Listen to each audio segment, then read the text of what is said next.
आज की ये सुबह बड़ी दर्दनाक सुबह रही है उन तमाम लोगों के लिए जो रेल से यात्रा करते हैं।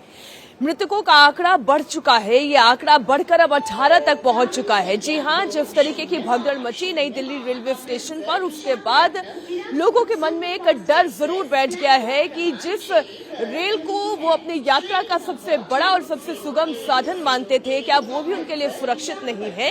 ये सवाल इसलिए क्योंकि कल जिस तरीके की रेलवे स्टेशन पर भगदड़ मची, 18 लोगों की जान चली गई। इसमें 14 महिलाएं हैं, 3 मासूम बच्चे शामिल हैं। इस वक्त एलएनजेपी समेत 2 और अस्पतालों में घायलों का इलाज जारी है। ये बहुत ही बड़ा हादसा था, बहुत दर्दनाक हादसा था।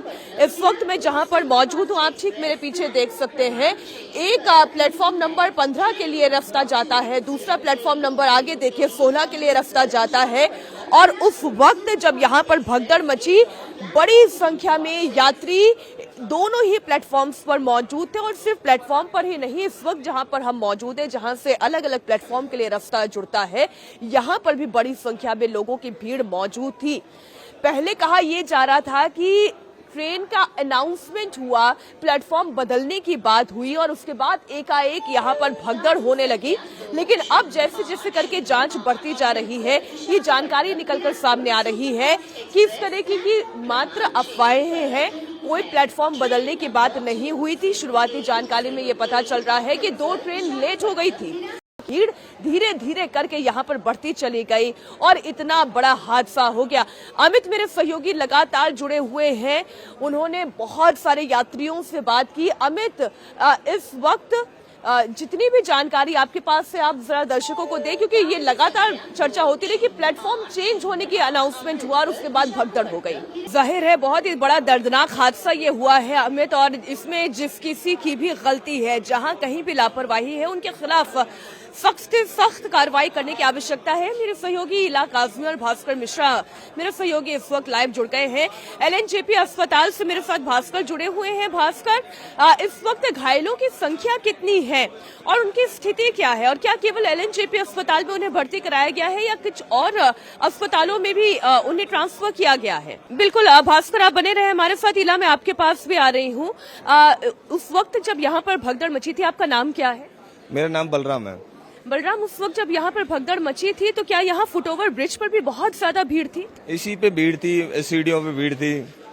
ये कहा जा रहा है कि जो ट्रेन की सूचना थी उसे बहुत एंड मोमेंट पे चेंज किया गया, क्या ये बात थी या फिर ट्रेनें लेट हो गई थी इस वजह से भीड़ ज्यादा थी? नहीं, ऐसे मतलब भीड़ एकदम से बढ़ी थी और जैसे अनाउंसमेंट हुआ इसकी वजह से अफड़ा तफड़ी हो गई।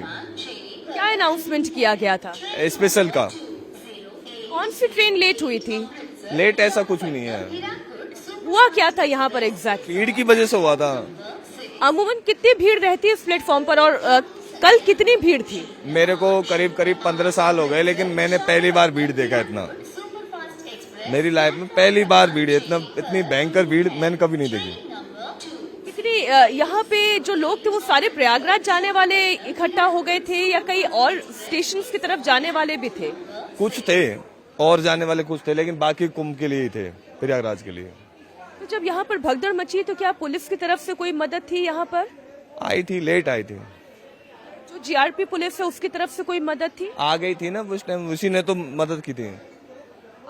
आपने अपनी आंखों से और क्या देखा यहाँ पर? पुलिस भाइयों ने लेके गए थे लाशों को इधर से, नीचे से वो गाड़ी होती है इसमें लेके गए थे।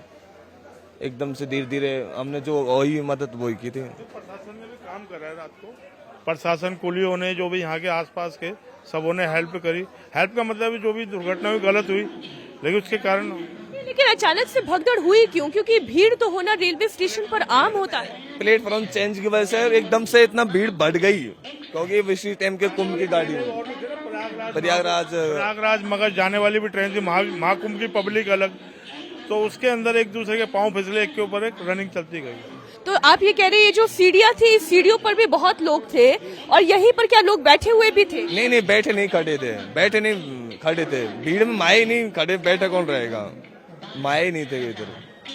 आप देख रहे हैं कि यहाँ पर जिस तरीके का हादसा हुआ उसका कारण बहुत ज्यादा भीड़ होना है। और भीड़ कितनी थी उसके कुछ निशान इस वक्त आपको दिखाते हैं। और हालांकि अब बहुत यहाँ से चीजें साफ कर दी गई हैं, हटा भी दी गई हैं, लेकिन आप देखें ये जो प्लेटफॉर्म के ऊपर का जो ये शेड इस वक्त आप देख रहे हैं, मैं फुटओवर ब्रिज से नीचे की तरफ जाने वाली सीढ़ियों पर मौजूद हूं और आप देख रहे हैं कि यात्रियों की बोतल यहाँ पर गिरी पड़ी है, उनका थैला गिरा पड़ा है।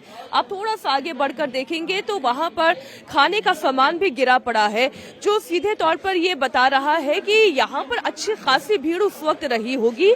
और इस वक्त हालात हालांकि पूरी तरीके से काबू में कर लिए गए हैं, भीड़ नहीं है, लोग बड़ी आसानी से आ जा रहे हैं। जो मौजूदा परिस्थिति है उसमें यहाँ पर आवागमन भी बड़ी आसानी से हो रहा है, क्योंकि कल की घटना के बाद हो सकता है ये सबक लिया गया हो कि भीड़ को मैनेज किया जाए। लेकिन फिर से आप ये समझिए, शनिवार और रविवार का दिन लोग ये समझकर चल रहे हैं कि प्रयागराज जाने का इससे ज्यादा अच्छा मौका और कोई हो नहीं सकता, छुट्टी का दिन है। और इसलिए रेलवे स्टेशन पर इतनी ज्यादा भीड़ थी, बाकी और ट्रेन के लिए भी यात्री थे, लेकिन खास तौर पर प्रयागराज जाने वाले लोगों की भीड़ अचानक से इतनी बढ़ी कि हालात बेकाबू हो गए, लोग एक दूसरे के ऊपर गिरते चले गए। और ऐसी परिस्थिति में अधिकतर आप देखें जब भी स्टैम्पीड होता है महिलाओं की जान जाती है, और इस बार भी 14 महिलाओं की जान गई है, 3 मासूम बच्चे इस घटना का शिकार हुए हैं। मेरी सहयोगी ईला काजमी भी जुड़ी हुई हैं। ईला, इस वक्त प्रशासन की ओर से क्या ऐलान किए गए हैं, प्रशासन पूरे मामले को किस तरीके से डील कर रहा है? और ये जो 2 खबरें चल रही हैं, पहली तो ये कि स्टेशन का ये जो प्लेटफॉर्म चेंज करने वाली बात आई थी, तो अचानक उस वजह से भगदड़ हो गई। कारण ये रहा स्टैम्पीड का, या फिर ट्रेन ही बहुत देरी से चल रही थी, इसकी वजह से बहुत ज्यादा भीड़ एकत्रित होती चली गई स्टेशन पर?